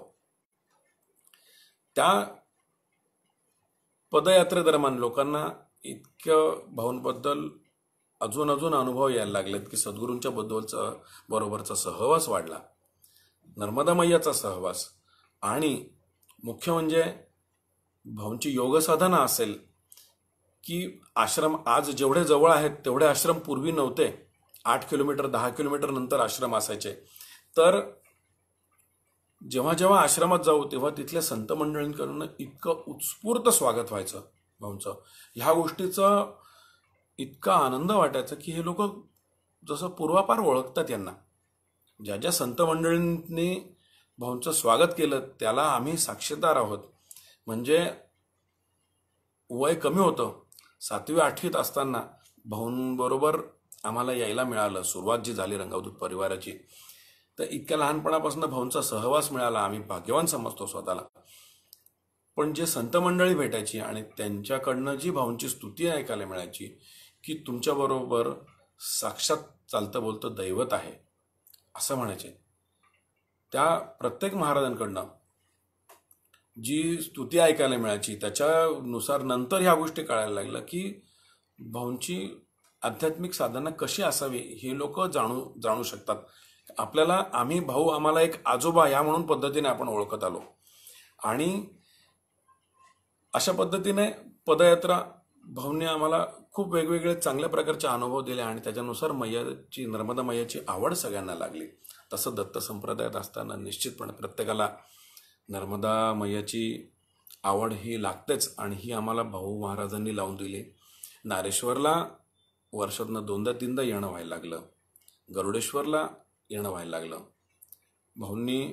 बापजींनी सांगितल्याप्रमाणे दर वसंत पंचमीला कटाक्षाने नारेश्वरला जायचं. जेही रंगवदूत परिवारातले शिष्यमंडळ असतील ते सगळे आजही नारेश्वरला जमतात आणि जवळपास 37 वर्ष झालेत ही गोष्ट अव्याहत चालू आहे. सगळे न चुकता नारेश्वरला जमतो. दर वर्षासाठी म्हणून भाऊ असल्यापासून आता हेमामाई पण एक साधकांसाठी दरवर्षी नवीन उपक्रम, कुठला तरी एक मंत्र किंवा एक जप दिला जातो आणि तो वर्षभर करायचा, त्यानुसार साधना करायची आणि जो ठरवलेला असेल त्या तो संकल्प पूर्तीनंतर वसंत पंचमीला बापजींच्या चरणी सगळ्या मंडळींतर्फे ते अर्पण करायचं. आणि रंगनाद जे त्रैमासिक निघतं रंगावधूत परिवाराचं नाशिकचं, त्याचं तिथं प्रकाशन होतं. भाऊंच्या बरोबर असताना पदयात्रेमध्ये लालजी महाराज, मौनी महाराज, कोसंब्याचे पंडितजी, भागवत कथाकार डोंगरे महाराज, अशा खूप खूप श्रेष्ठ मंडळींची भाऊंमुळे आमची देखील भेट झाली. त्यांच्या सहवासात यायला मिळालं. धुळ्याचे ढेकणे काका, त्यांचंही भाऊंवरती खूप विशेष प्रेम. हे सगळ्या मंडळींचं, किंवा नारेश्वरचे ट्रस्टी, नारेश्वरचे धीरूकाका पाठक असो, विठ्ठलभाई पाठक असो, धीरूभाई जोशी असो, या सगळ्या मंडळींचं, किंवा सर्वदमन शास्त्रीजी असो, भाऊंबद्दल खूप प्रेम. कारण बापजींचे परमभक्त अशा ह्याच्यातनं जसं भाऊंची उपासना ही कडक होती, त्यातला एक भाग अजून आयुष्यामधला कायम लक्षात राहण्यासारखा असा सांगता येईल की बापजींची जन्मशताब्दी असताना भाऊंनी संकल्प केला की गोधरा ते नारेश्वर आपण पदयात्रा करायची. जसं नारेश्वर ते गरुडेश्वर आणि गरुडेश्वर ते नारेश्वर होतेच, तर गोधरा ते नारेश्वर अंतर तसं बऱ्यापैकी आहे. परिक्रमेला सुरुवात झाली आणि ज्या दिवशी नारेश्वरला पोचायचं होतं त्याच्या 1 दिवस अलीकडे रस्ता चुकला. आता जे नर्मदा परिक्रमा करतात किंवा पदयात्रा करतात त्यांना ही गोष्ट लक्षात येते की काही वेळा रस्ता चुकतो, सांगायला कोणी नसतं आणि मग त्यावेळेला मोठ्याने हाक मारायची, नर्मदे हर. मग कुठून तरी तुम्हाला बरोबर साध दिली जाते आणि मार्ग दाखवला जातो. ह्या पदयात्रेत असताना एक मोठा फेरा पडला आणि जवळपास 25-30 मैलाचं गडबड झाली. तर झालं असं की भाऊंनी संकल्प केल्यानंतर ते कुठल्याही परिस्थितीत पूर्ण करण्यासाठी म्हणून ते त्याच्यावरती बांधील असायचे. त्यांचा संकल्प खूप होणार ह्याच्यासाठी ते कटाक्ष त्यांचा असायचा. आणि भाऊंनी ठरवलं की नाही, आपल्याला संध्याकाळ झालेली, उद्या सकाळी आपल्याला नारेश्वरला पोहोचलंच पाहिजे. त्यातनं असं झालं की भाऊंना ताप आलेला, अंगामध्ये जवळपास 2 टेम्परेचर होतं. आणि भाऊंनी हे ठरवल्यानंतर जवळपास 80 ते 90 मंडळी होती. सगळ्यांची चलबिचल सुरू झाली की काय करावं, कसं करावं. आता 50 किलोमीटर 47 किलोमीटर चालण्याचं अंतर जे परिक्रमा करतात त्यांचा चालण्याचा जी प्रॅक्टिस होऊन जाते शरीराला, त्यामुळे कदाचित काही वेळा तेवढं अंतर चाललंही जातं. 40 किलोमीटर 25-30च्या दरम्यान साधारणतः लोक चालतातही परिक्रमेमध्ये. पण 45, 48, 50 किलोमीटर चालणं खूप मोठा टप्पा असतो. त्यातनं अजूनही असं लक्षात येतं की जेव्हा तुम्ही डांबरी रस्त्यावरनं चालतात तेव्हा जे टाचा आणि पाय दुखतात ते मात्र खूप जास्त पुरतं, ज्या मानाने कच्च्या रस्त्यावरती हा त्रास कमी होतो. तिसरी गोष्ट अशी की तुम्ही पदयात्रेत किंवा परिक्रमेत असताना सूर्यास्तानंतर तुम्हाला चालणं म्हणजे शेतं असतात, केळीचे बागा आहेत किंवा ऊसाची शेतं आहेत, हिंस्र श्वापदांचा तिथं वावर असतो. अशा ह्याच्यातनं अंधारातनं चालणं किंवा तुम्हाला शेतकरी निघून गेल्यानंतर तिथून तुम्हाला रस्त्यावरती कोणीही लवकर हाक दिली तर प्रत्युत्तर देणार नाही, अतिशय कठीण असते परिस्थिती. जे पदयात्रा किंवा हे करत असेल त्यांना लक्षात येईल. पूर्ण रात्रभर प्रवास करायचा. जेव्हा भाऊंनी सांगितलं की उद्या सकाळी आपल्याला कुठल्याही परिस्थितीत पोहोचायचं, हो म्हणायचं आहे सगळ्या लोकांनी आणि निघायचं, त्याशिवाय काही पर्याय नाही. जिथे थांबलो होतो तिथल्या लोकांनी खूप आग्रह केला की जेवून जा भाऊ, म्हणे आम्हाला वेळ नाही, आता एकच गोष्ट करू शकतो म्हणे, लोकांची तयारी होते तोपर्यंत तुम्हाला जेवढं जमेल तेवढं आम्हाला तुम्ही जे काय असेल ते पोळी ठेपले किंवा काही बांधून द्या, आम्ही बरोबर घेऊ, कुठे वेळ मिळाला त्या पद्धतीने खाऊ.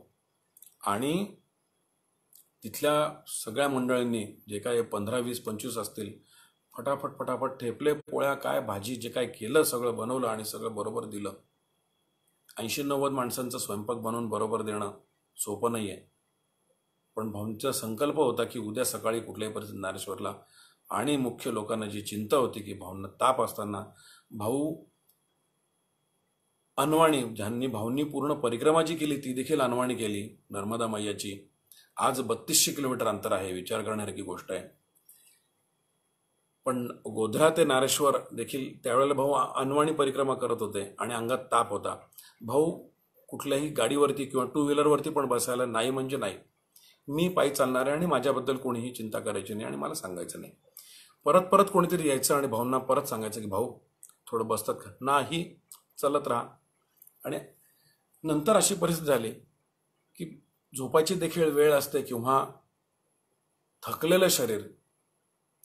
पण ह्या सगळ्या लोकांना सकाळी 7 वाजेपर्यंत जेव्हा नारेश्वरला पोहोचलेत तेव्हा कसे चाललोत, कुठल्या शक्तीने चालवून घेतलं, हे पूर्णपणे भाऊ आणि रंगवदूत स्वामी महाराज यांनाच त्यांच्या प्रखर कृपा आशीर्वादानेच ह्या गोष्टी शक्य झाल्यात असं आजही लोक सांगतात. आणि सगळ्यांना त्या गोष्टीचं आयुष्यात लक्षात राहणारी गोष्ट आहे की ही कसं शक्य झालं की अंधारी प्रवास पूर्णपणे नारेश्वरला सकाळी पोहोचल्यानंतर इतकं उत्तमरित्या सगळ्यांचं स्वागत झालं. नारेश्वरचे मंडळी खूप खूप खूप आनंदाने स्वागत करून खुश झालेत की एवढा मोठा जनसमुदाय आणि हे पदयात्रा करून बापजींच्या जन्मस्थान गोध्रा तिथून इथपर्यंत चालत आलेत. त्याच्यानंतर काही दिवस भाऊंचं आजारपण झालं. नंतर भाऊ त्यातनं परत बाहेर आलेत. भाऊंचं नामस्मरण रंगवदूत परिवाराची स्थापना झाल्यानंतर रंगवदूत परिवाराला श्रीयुत भट्टड यांनी एक जागा दान केली. रंगवदूत परिवारची जागा नाशिकला अंजनेरीच्या जवळ 2 एकरची जागा मिळाली आणि रंगवदूत परिवार हळूहळू स्थापन झाला. लोकांच्या देणग्यातनं हळूहळू एक एक मूर्त स्वरूपात आश्रम म्हणून जाणवायला लागलं. आजही सद्गुरू पदरज हेमाताई भाऊंनी लावून दिलेल्या एक एक गोष्टी, जसं भाऊंचं म्हणणं होतं की हे प्रति नारेश्वर व्हावं, त्या पद्धतीने रोजचे सकाळपासून 5 वाजेपासून उपासना होतात. रात्री संध्याकाळची सायं प्रार्थना वगैरे सगळ्या गोष्टी ते पूर्ण नित्यक्रम पाळले जातात.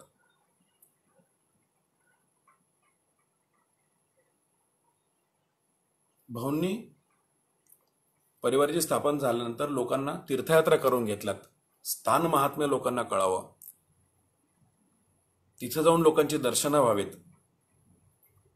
चारीधाम यात्रा केली, दत्ताचे स्थानांची यात्रा केली, बसने नर्मदा परिक्रमा 2दा झाली.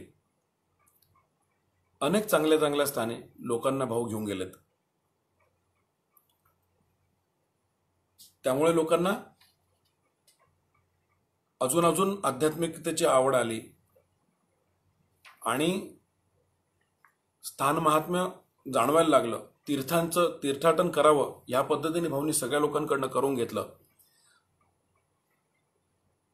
दरवर्षी वेगवेगळ्या प्रकारचे जप अनुष्ठान भाऊंनी सगळे लोकांकडनं करून घेतले, सगळ्यांना सहभागी केलं. कारण भाऊंचा सगळ्यात मुख्य उद्देश होता की परिवाराची स्थापना करायची, ती परिवार म्हणून. समष्टीचा महिमा मोठा हे भाऊ म्हणायचे की पूर्ण कुटुंब हा पाया त्यांनी धरला, की परिवारामध्ये यायचं तर पूर्ण कुटुंब त्याच्यामध्ये सामील होईल, म्हणजे इतरांचा कुठल्याही प्रकारचा विरोध असणार नाही किंवा आवड निर्माण होईल तर ती सगळ्यांचंच त्याच्याने आध्यात्मिक फायदा होईल. भाऊंनी रुद्र पठण करून घेतलं. अतिशय सुस्पष्ट आणि उच्चार, कडक उच्चार. जसं ते उच्चार पूर्ण येत नाही तोपर्यंत भाऊ परत परत घोकून घ्यायचे, म्हणजे म्हणणारा थकेल. जज्जाग्रतो दूरमुदैति दैवन तदुसुप्तस्य तथैवैति, तसंच म्हणलं पाहिजे. हरिही ओम, इतकं लांबलं पाहिजे. हरिही ओम नाही, परत म्हणा. अगदी ह्या पद्धतीने श्रीसूक्त, पुरुष सूक्त, ईशावास्य उपनिषद, दत्तभावनी, रंगभावनी सगळ्या गोष्टी एक एक भाऊंनी लोकांकडनं, साधकांकडनं करून घेतलं आणि त्याचे दत्तभावनीचे 52 पाठ अनेक जण आजही करत आहेत. रोज करून साधना हळूहळू लोकांची वाढवली.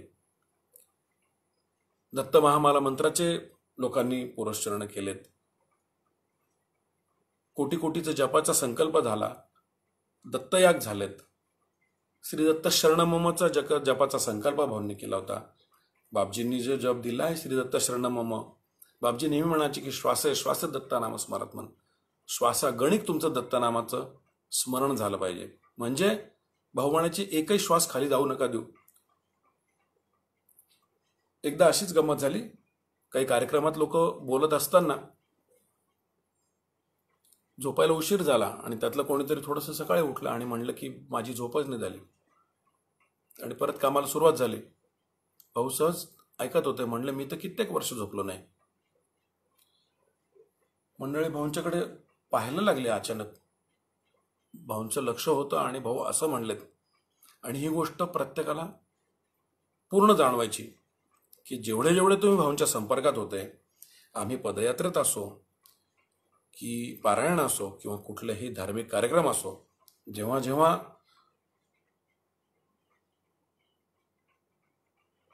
म्हणजे आश्रमात असो किंवा बाहेर कुठेही असो, ज्या ठिकाणी कार्यक्रम असेल, भाऊ सकाळी केव्हाही आपण उठलो किंवा जाग आली तर भाऊ हे नेहमी जागे असायचे. एक तर जप करत असायचे. झोपणं म्हणजे केव्हा झोपले हे लोकांना कळायचंच नाही, अशी परिस्थिती होती. कायम नामस्मरणामध्ये असायचे. आम्ही पदयात्रेसाठी जेव्हा जायचो तेव्हा आमचा नित्य आजही तोच उपक्रम आहे की आम्ही 4 वाजता सकाळी उठतो आणि 5 वाजता आमची प्रभातिया होते. जशी नारेश्वरला प्रभातिया, जे नारेश्वरला लोक जातील त्यांना नारेश्वरची प्रभातिया आठवत असेल, किती छान असते ती. 5:15 5:30ला आपण अटेंड करतो. आजही रंगवदूत परिवाराचे नाशिकला देखील प्रभातिया असते. तर आम्ही तोच उपक्रम पदयात्रेत असतानाही तो पाळतो. तर 4 वाजता उठायचं, जेणेकरून सगळ्यांचं प्रातर्विधी वगैरे आटोपल्यानंतर अंघोळ करून प्रत्येकजण त्यावेळेला 5 वाजता तयार. पण जेव्हा 4 वाजता उठायचो किंवा काही लोक मंडळी 3:30ला उठायचे, 3ला उठायचे, भाऊ मात्र जप करत बसलेले असायचे आंघोळ करून. केव्हा उठायचे केव्हा झोपायचे, अशी खडतर सतत तपश्चर्या भाऊंची झाली. भाऊंचं एकदा ऑपरेशन झालं असताना, एकदा डोळ्याचं ऑपरेशन झालं, त्यावेळेला इतकी साधक मंडळी भेटायला यायची. भाऊंनी त्यावेळेला डोळ्याला पट्टी असल्यामुळे, आज ऑपरेशनचं थोडं पद्धत बदलली, पट्टी असल्यामुळे आंघोळ करता येत नाही. तोपर्यंत भाऊंनी सांगितलं की जोपर्यंत आंघोळ करणार नाही तोपर्यंत मी पाणी वगैरे काही घेणार नाही. सलाईन चालू होती. डॉक्टर येऊन आग्रह करायचे, भाऊ अहो महाराज आता तुम्ही खाऊ शकतात किंवा तुम्ही पाणी पिऊ शकतात. भाऊ म्हणायचे नाही, आंघोळीची परमिशन द्या, परवानगी द्या, लगेच करूयात, काही हरकत नाही. असं 2-3 दिवस गेले. त्या महाराजांना, त्यांना डॉक्टरने आश्चर्य वाटलं. तेव्हा त्यांना कळलं की भाऊंचा हा नियम आहे. भाऊ त्यांना म्हणे, अहो जीव गेला तरी 72, इतके वर्ष झाले पाळतोय, काय फरक पडतो मला? काहीच फरक नाही पडणार म्हणे. तुम्ही परवानगी दिली, मी आंघोळ करेल, माझी साधना करेल, त्याच्यानंतर पाणी पिईल, मला काही प्रॉब्लेम नाही त्याचा. डॉक्टरांनी परवानगी दिल्यानंतर डॉक्टरांचं एक दिवस सहज लक्ष गेलं, गाडीभर नारळ जमले होते. ते भाऊंच्या पाया पडले म्हणे. म्हणजे त्यांना भाऊंच्याबद्दल वाटलं की किती उच्च कोटीचे साधना आणि हे लोकांचं वागणं असतं की काहीही झालं तरी स्वतःच्या हा वागण्यामध्ये फरक पडणार नाही. भाऊंनी अनेक जी पद्यरचना केली त्याच्यामध्ये मी आपल्यासमोर थोडक्यात फक्त काही पद्य, मी गायक नाही आहे त्यामुळे आवाज जसा आहे तसा कृपया समजून घ्याल. भाऊंनी पद्यातनं जे अध्यात्म लोकांसमोर आणलं ते अतिशय समजून घेण्यासारखं आहे. दत्ता नाही काही मी आणिक मागत, तुझाच मी हे म्हणतू एकटी आशांतरात.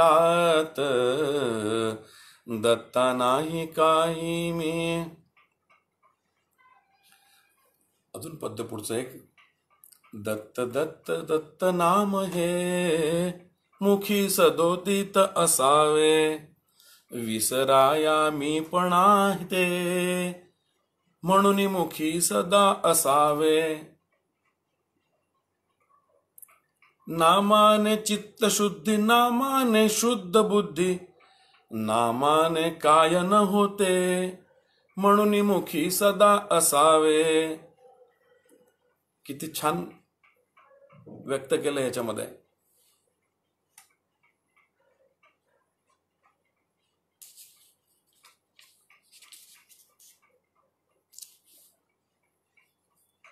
दत्ता दत्ता दत्ता मला येऊनी तू तार रे, येऊनी तू तार रे, येऊनी तू तार रे. दत्ता दत्ता दत्ता मला येऊनी तू तार रे. अजून पुढचं पद्य. दत्ता मला तार रे, दत्ता मला तार, भवसागरी मी बुडतो बुडतो, दत्ता मला तार. प्रपंचाचे फापट ओझे वाहून दमलो फार, बंद दार तव उघडून देई सत्वर देई आधार. दत्ता मला तार रे, दत्ता मला तार, भवसागरी मी बुडतो बुडतो, दत्ता मला तार. डोळस झालो रंग कृपेने कोडे सत्यासत्याचे, उमगले मग इंगित तेने प्राप्तव्य प्राप्त करण्याचे. ब्रह्म सनातन ते तू आहे, रंगवधूतही तेच असे, ब्रह्मा विष्णू महेश भास्कर गणेश अंबा तूच असे.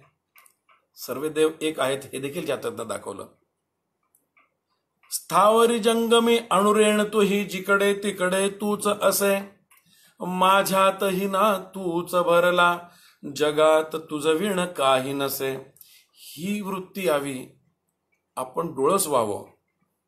किती सुंदर पद्धतीने सांगितलं की आतही तेच आहे आणि बाहेरही तेच आहे.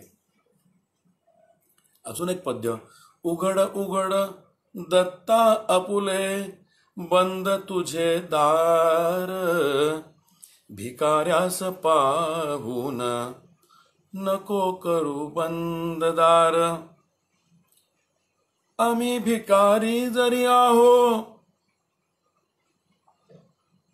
तुझीच सेवा. घडो काही आम्हा करवी हीच इच्छा देवा. म्हणजे आपण देवासमोर भिकारी आहोत, न जाणू काही ना काही गोष्टी मागतच आहोत. मागण्यासाठीच येतो. निश्चितपणे काही गोष्टी चांगल्याही असतात, काही सांसारिक असतात, पण मागत असतो देवाकडे सतत. त्यासाठी ह्या पद्यामध्ये भिकारी म्हणून हा उल्लेख अक्षरशः केला की देवासमोर प्रत्येक पद्यातनं भाऊंनी दया घन दत्ता भगवंता नको तू पाहू नको अंता. आणि आतलं विवंचना कशी दाखवली. प्रपंचातल्या अनेक बाधा व्यत्यय आणि ती तुझ्याच काजा.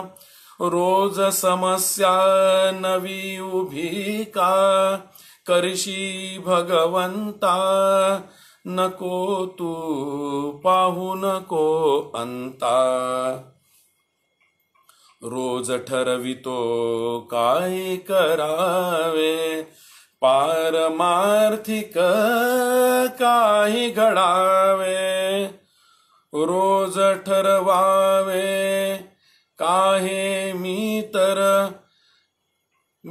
भगवंता. नको तू पाहू नको अंता.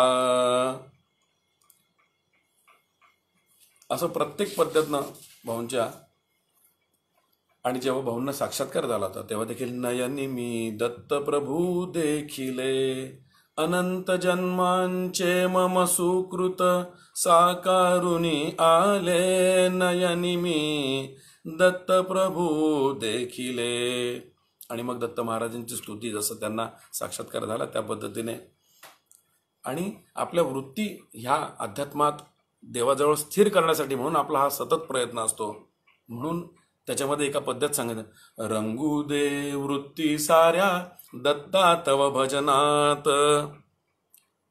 रंगू दे वृत्ती साऱ्या दत्ता तव भजनात रे दत्ता तव भजनात.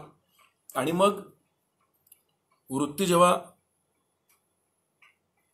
देवासमोर रंगतात तेव्हा बापजींच्या बद्दल आनंदाने म्हणताना भाऊंनी एक पद्य असं. रंगात रंगलो मी रंग होऊन या. प्रेमात दंगलो प्रेम होऊन या. रंगाची मस्ती रोम रोमी डुलते. सुख रंगाची देते. जेथे पाहू तेथे रंग भगवंत. बघणे बघणारा रंगाची होत. किती सुरेख लिहिलंय.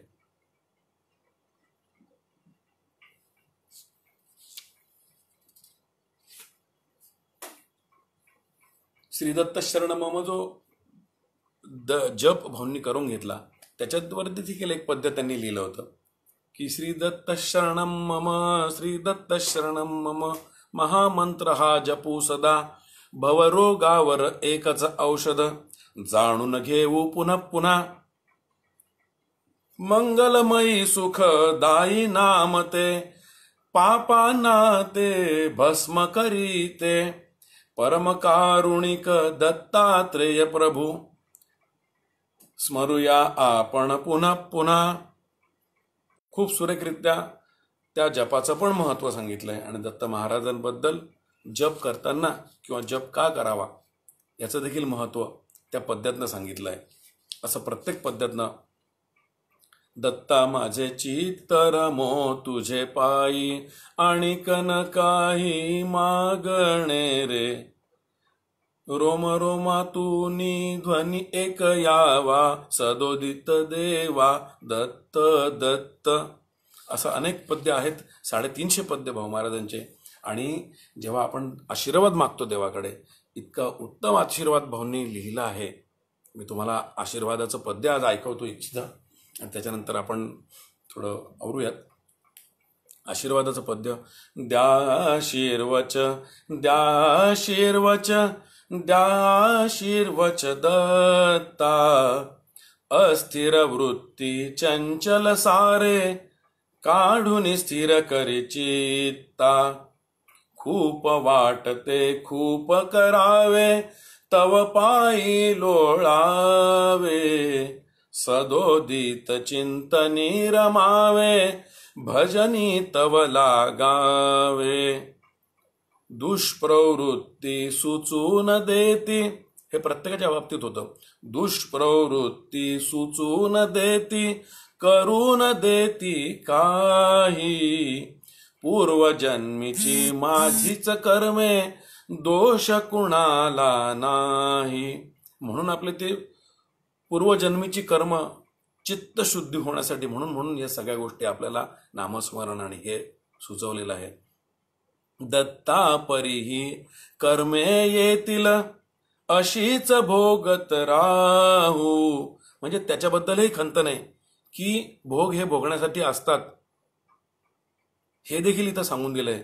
दत्ता परीही कर्मे येतील अशीच भोगत राहू, तव कृपेने आता जातील वाट किती मी पाहू. वाट पाहुनी थकलो दत्ता घे घे पदरी आता, शरणांगत मी दीन वत्सला तुझ विण कुणी न त्राता. प्रत्येक कडव्यात किती सुरेख सांगितलंय. शरणांगत मी दीन वत्सला तुझ विण कुणी न. शरणांगती कशी? तुझ विण कुणी न त्राता. दत्ता हे कर्म येतील तशीच भोगत राहू, तुझ्या कृपेने जातील म्हणून वाटही किती मी पाहू. ते पण अर्थ आहे की मला याच्यातनं काढ बाहेर. झडकरी येई झडकरी येई झडकरी येई दत्ता, दे आशीर्वच कृपा करी बरी शांत व्हावया चित्ता. काय व्हायचं आपल्याला? की चित्त शांत व्हावं. चित्त शांती विण तव चरणांचे आस्वादन लाभेल, कसे शक्य हे कुणा लाभले मला कसे लाभेल. कशी ही तळमळ आहे की चित्त शांत व्हावं आणि कोणाला काय मिळालं त्याच्याने ते पण मला हवं, की ज्या चित्त शांतीनंतर जे जे लाभेल, ती जी शांतता लाभेल ती मला दत्त हवी आहे. असा आशीर्वाद मागितलाय देवाकडे. पादुका पूजन हे रोज होत असतं आणि दर दुसऱ्या रविवारी जे साधक आहे त्यांच्यातर्फे म्हणून तिथं पादुका पूजन आजही नाशिकला आश्रमात होत असतं. पादुका पूजनाबद्दल भाऊनी असंच पद्य लिहिलं होतं. करीतो पूजन आज आम्ही सद्गुरूंचे, ब्रह्मस्वरूपी कणी कणी भरले, परिगोध्र्याला ते अवतरले, सगुण रूपी परमात्म्याचे. करीतो पूजन आज आम्ही सद्गुरूंचे. इतकं सुरेख प्रत्येक त्याच्यामध्ये कडवं आहे की भाव फुले चरण द्वयी पूजुनी, काया वाचा मनधन अर्पुन, आम्ही कोण शिकविले त्यांचे करीतो पूजन. आम्ही कोण आहेत हे ज्यांनी आम्हाला शिकवलं त्यांचं आज आम्ही पूजन करतो. बोध दिला आम्हास त्यांनी, करीतो पूजन आज त्यांचे. स्वकर्माने पूजावा ईश, अविरत ध्यानी स्मरावा. असं सगळं मी सध्या गद्यात, आपल्याला आता वेळ थोडी संपते म्हणून मी आपल्या समोर पण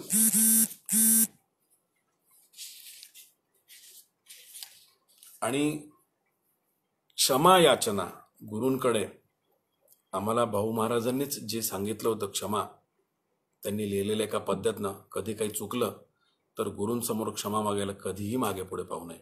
कारण ती माऊली आहे, ती प्रेमळ आहे आणि तेच आपला उद्धार करणार आहे आणि तेच सांगणार आहे. आणि त्यांना सगळ्या गोष्टी कळत असतात की आपला शिष्य काय करतो. त्यामुळे त्यांच्यापासून कधीही कुठलीही गोष्ट लपून राहू शकत नाही. त्यामुळे चुकलं असेल तर आम्ही भक्त मंडळी असं कधी वाटलं तर भाऊंसमोर त्यांचं पद्य म्हणायचो. आणि त्याच्यानंतर मात्र खरोखर भाऊंकडनं मग कधी राग आलेला असेल जाणवायचं, कमी रागवायचे, अशी खूप कमी वेळा, पण त्याच्यानंतर मात्र भाऊ शांत व्हायचे. मी आपल्यासमोर तेवढी क्षमायाचना फक्त एकदा सांगतो. काही चुकले असेल अमुचे, क्षमा करावी तू गुरुनाथा. काही चुकले असेल अमुचे, अजाणताही असे शक्यता. चुकून चुकले असेल आता, भोळ्या भावे परिलीन नाथा. क्षमा करावी तू गुरुनाथा. पुढचं कडवं बघा.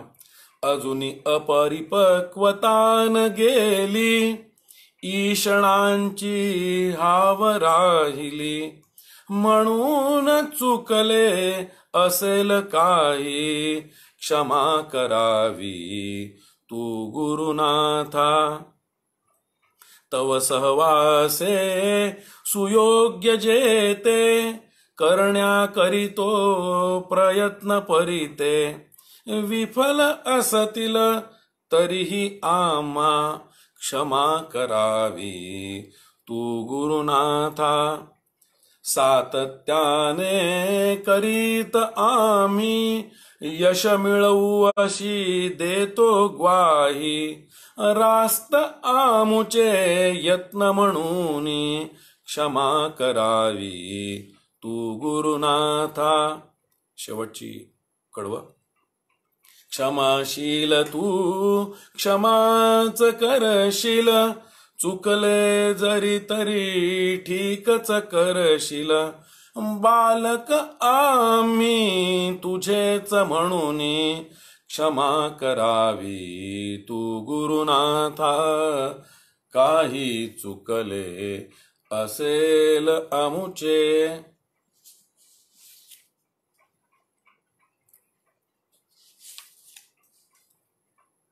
खूप पद्य आहे आणि खूप रचना आहे आणि जेवढं सांगावं तेवढं कमी आहे. सद्गुरूंनी आज रंगवदूत परिवार बराच वाढला आहे आणि वेगवेगळे कार्यक्रम याच्यामध्ये होतात. भाऊ महाराजांचे 2006 साली शारीरिक एक निमित्त साधून ब्रह्मलीन झालेत. नवरात्रातले षष्टीचा दिवस. पण 3 वर्ष अगोदर आमच्या वडिलांना त्यांच्या डायरेक्ट एकदा फक्त तारीख लिहून दिली होती. सहज विचारलं वडिलांनी, भाऊ ही तारीख कुठली आहे? इथपर्यंत आपल्या बरोबर शरीराने आहे, नंतर कार्य करायला शारीरिक अडचणी नसतील. भाऊंच्या एका पद्यामध्ये त्यांनी सगळ्यात शेवटच्या पद्यामध्ये शेवटच्या ओळीला सद्गुरु पद मज तू बहाल केले दिलेस असं म्हणून त्यांनी बापजींना ते पद्य अर्पण केलंय. पण पूर्ण त्यांच्या आयुष्यामध्ये आमचा जो काही त्यांचा 30-40 वर्षाचा सहवास झाला, 30 वर्षाचा, कायम बापजी हे आपले गुरु आणि बापजींनी सांगितलं त्याप्रमाणे आपण वागायचं. सत्शिष्य काय असतात की काळ्या दगडावरची रेष अशा पद्धतीने त्या गोष्टीकडे बघितलं जायचं. जे बापजींनी सांगितलंय त्याचं अनुकरण हे पूर्णपणे त्या पद्धतीने की इतक्या वेळेला भाऊंना अनुभव अशा पद्धतीने आले होते की बापजी हे आपल्याला कुठल्याही प्रकारे सांभाळणारे. सांसारिक अडचणींपासून तर आध्यात्मिक अडचणी दूर करत भाऊंनी इतक्या चांगल्या पद्धतीने बापजींनी वेळोवेळी मार्गदर्शन केलेलं असल्यामुळे बापजींच्या ब्रह्मलीन झाल्यानंतरही भाऊंना त्यांचे इतके सदोदित अनुभव येत होते. त्यातलं एक छोटंसं उदाहरण मागता आपण देतो मी, की भाऊंनी परिक्रमा 1978-79 साली केले. बापजी मात्र 69 साली ब्रह्मलीन झालेत. इतक्या वर्षानंतर जेव्हा भाऊंची परिक्रमा झाल्यानंतर त्यांना काही आध्यात्मिक कोडी पडली ज्याचा उलगडा व्हावा आणि असतील त्या लेवलचे त्यांचे जे भाऊंना काही गोष्टींचे उलगडा हवा होता, तेव्हा त्यांना आतून हे झालं फक्त की लातूरला पुरुषोत्तमानंद स्वामी आहे, तिकडं जा. भाऊ परिक्रमा झाल्यानंतर सगळ्यात पहिले तिकडे गेलेत. कुठल्या प्रकारचे मोबाईल फोन वगैरे प्रकार नव्हते तेव्हा, कमी होतं प्रकारनं. मोबाईल तर नव्हता, प्रश्न नाही. पण भाऊ जेव्हा त्यांना लातूरला बाकी काहीही माहिती नाही, फक्त लातूर गावाची बस पकडायची जायचं. बस स्टँडमधनं उतरल्यानंतर पायी गावाच्या वेशीजवळ जिथं आले असेल, एक मुलगा पळत आला, चला चला चला तुम्हाला घ्यायला आलो. फक्त त्यांना त्यांच्या परमपूज्य पुरुषोत्तमानंद स्वामींनी एवढं सांगितलं होतं, पांढरशुभ्र वस्त्र घातलेला आणि पांढरी दाढी असलेला एक माणूस बुवा येतोय गावाच्या वेशीजवळ, त्यांना इकडे घेऊन ये. यांचे किती अंतर्यामी असतात ह्या गोष्टी आपल्याला हवत, आणि सद्गुरू कशा सांभाळतात. भाऊंना नंतर जो काही त्यांनी मार्गदर्शन केलं असेल त्याच्यानंतर मग भाऊंनी नाशिकच्या आश्रमामध्ये त्यांना पुढच्या साधना करण्यासाठी म्हणून, याला सूक्ष्म साधना म्हणजे आपण असं म्हणत की समाधीच्या नंतरच्या जे स्टेजेस असतात, ज्याला हंस किंवा परमहंस ह्या ज्या पायऱ्या आहेत, तर ती हंस पायरी अशा पद्धतीने त्याची साधना भाऊ रोज करायचे. त्याच्यासाठी भाऊंनी फक्त बोलून दाखवलं होतं, तर लगेच एक तळघर आणि छान केलं, ज्याच्यामध्ये भाऊ तासनतास बसलेले असायचे. अतिशय छान अशी कुटी त्या ठिकाणी तयार केलेली होती. आणि भाऊंचं मार्गदर्शन आजही वेळोवेळी सगळ्या शिष्यांना जेव्हा तुम्ही हाक माराल, जेवढ्या भावनेने हाक माराल, तसंच जसं आपल्याला गुरुचरित्रात लिहिलेलं आहे की जसा भाव तसा मी तुमच्यापाशी असेल.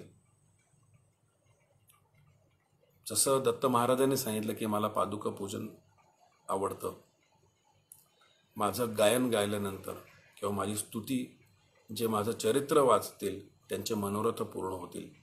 ह्या गोष्टी इतक्या सत्य आहेत की ह्याचे वेळोवेळी जे पादुका पूजन करतात त्यांना, किंवा गायन सेवा ही दत्त म्हणा किंवा इतरही संप्रदायात सगळ्यांनाच आवडते. वारीमधली मंडळी तर किती प्रकारची भजनं म्हणतात आणि किती दंगून जातात हे सांगणं नाही. जे महाराष्ट्रात नाही, भारतात काय पूर्ण जगाला माहिती आहे की वारीमध्ये जे काय आनंद येतो, जो अनुभव घेतात लोक, दंगून जाणं मस्तीमध्ये त्या आणि त्याच्यात एकरूप होणं, हे जो अनुभव वारीमधले लोक घेतात, वारकरी मंडळी सर्व विसरून, तसं आपल्या सर्वांना सद्गुरूंनी सांगितलं त्यांच्यावर सद्गुरूंच्या शिकवणीनुसार त्यांच्या पावलावरती पाऊल ठेवून आपलं मार्गक्रमण करत राहू. सद्गुरू आपल्याला वेळोवेळी सांभाळतील याबद्दल शंकाच नाही. अजून आपलं त्या दृष्टीने जास्तीत जास्त चांगल्या पद्धतीने वागण्याचा उत्तम परम करू. आज परत एकदा मला या ठिकाणी गोडबोले साहेबांचे आणि आषाढी कार्तिकी वारी महामंडळातील सदस्यांनी ज्यांनी हा स्तुत्य उपक्रम इथं चालू केला, प्रत्येक गोष्टीमध्ये चांगला आणि वाईट पाहण्याचा दृष्टिकोन बघितला. आणि तुम्ही जर चांगलं बघितलं तर करोनाच्या लॉकडाऊन काळानंतर जेव्हा लोकांना घरी बसावं लागलं, तेव्हा संत मंडळींची माहिती लोकांसमोर यावी. किती लोक होऊन गेलेत संत मंडळी हे आपल्याला आता कळतंय, जेव्हा इतके पुष्प गुंफले जातात. अनेक संत मंडळींचं आपल्याबद्दल आपल्याला माहिती नसते, वाचन नसतं, पण ते वाचल्यानंतर किंवा हे ऐकल्यानंतर जेव्हा आपल्याला कळतं की कोणाची साधना किंवा मार्गदर्शन काय होतं, हे आपल्याला प्रत्येकाला उद्बोधनपर असतं की त्याचा आपल्याला आपल्या जीवनावरती कुठे ना कुठे परिणाम होतो. म्हणून इतकी चांगली ही जी काय वारी महामंडळाने सेवा करण्यासाठी म्हणून जे काय प्लॅटफॉर्म उपलब्ध करून दिला, त्यांना शतशः धन्यवाद. त्यांचे आम्ही सदैव ऋणी राहू आणि त्यांच्या ऋणात राहिलेलंच आम्हाला आनंद आहे. कारण बाकी त्यांचे अजून आभार मानून आम्ही जास्त हे नाही करू इच्छित, त्यांच्या ऋणात राहू इच्छितो. अवधूत चिंतन श्री गुरुदेव दत्त. अवधूत चिंतन श्री गुरुदेव दत्त.